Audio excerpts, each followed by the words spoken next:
আলেম না হই, নিজেদের সন্তানদেরকে আলেম তৈরি করতে হবে। কথা বলেন, তৈরি করা লাগবে কিনা বলেন? নিজের সন্তান যদি না পারি, অন্তত নাতি হলেও আলেম তৈরি করতে। প্রশ্ন জাগতে পারে, হুজুর দুনিয়াতে যদি একজন আলেম রেখে যায়, একজন কোরআন জানলেওয়ালা সন্তান যদি রেখে যায়, আমাদের কি উপকার হবে? ঈসা নবী নাম শুনছেন কিনা? ঈসা রুহুল্লাহ নাম শুনছেন কিনা সকালে?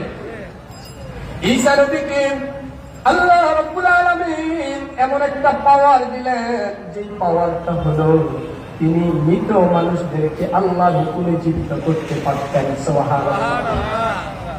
ঈসা নবী একদিন একটা কবরের পাশ দিয়ে হেঁটে যায়, এমন সময় ঈসা নবী দেখলেন ওই কবরের মধ্যে থেকে নূর আসছে। ঈসা নবী বললেন, ওরে কবরওয়ালা রে, তুমি আল্লাহর হুকুমে জেগে যাও। ও কবরওয়ালা, তুমি দুনিয়ার মধ্যে থাইকা এমন কি না কামল করলা, এমন কি ভালো কাজ করলা, যার কারণে আল্লাহ রাব্বুল আলামিন তোমার কবরের মধ্যে নূরের ব্যবস্থা করে দিয়েছে। ওই মৃত ব্যক্তি বলল, ও আল্লাহর নবী ঈসা, আমি দুনিয়ার মধ্যে এমন কোন ভালো কাজ করি নাই, আমার জীবন আদর্শে আমি এমন কোন ভালো কাজ করি নাই যেটা আমার জানা নাই। তবে আমি একটা ভালো কাজ করেছি, সেটা হলো আমি দুনিয়ার মধ্যে একজন নেককার কোরআন পড়নেওয়ালা হাদিস পড়নেওয়ালা একজন সন্তান আমি দুনিয়ার মধ্যে রেখে দিয়েছি। কবরওয়ালা বলল, ও আল্লাহর নবী ঈসা, আমি একজন নেককার সন্তান দুনিয়ার মধ্যে রাখলাম, যেই সন্তান প্রতি সোমবার এবং প্রতি শুক্রবার রোজা রেখে আমার কবরের পাশে এসে বলে, রব্বিরহামহুমা কামা রব্বায়ানি সগীরা। আল্লাহু আকবার। আলামিন বলেন, আমরা দুইটা হাত তুলে দিয়ে বলবে, রব্বিরহামহুমা কামা রব্বায়ানি সগীরা। দুইটা হাত তুলে দোয়াটা করতে দেরি, রাসূল বলেন সঙ্গে সঙ্গে দোয়া কবুল হইতে দেরি। কথা বলেন, দেরি হয়?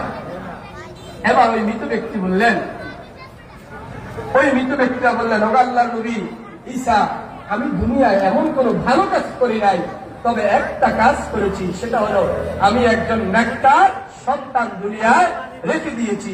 ওই সন্তান আমার জন্য সদা সর্বদা এবং সোমবার শুক্রবার রোজা রেখে দুই হাত তুলে আল্লাহ রাব্বুল আলামিন ব্যবস্থা করে দিয়েছে। সুবহানাল্লাহ। প্রিয় ভাই আমার, তাহলে আমাদেরও তো উচিত একজন নেককার সন্তান তৈরি করে দেওয়া। কথা বলেন, যে সন্তান আপনার জন্য দোয়া করবে, আপনার পরিবারের জন্য দোয়া করবে, মুসলিম উম্মার সম্পদ হয়ে দাঁড়াবে। আমরা চাই একজন আলেম তৈরি করা। বলেন ঠিক কিনা?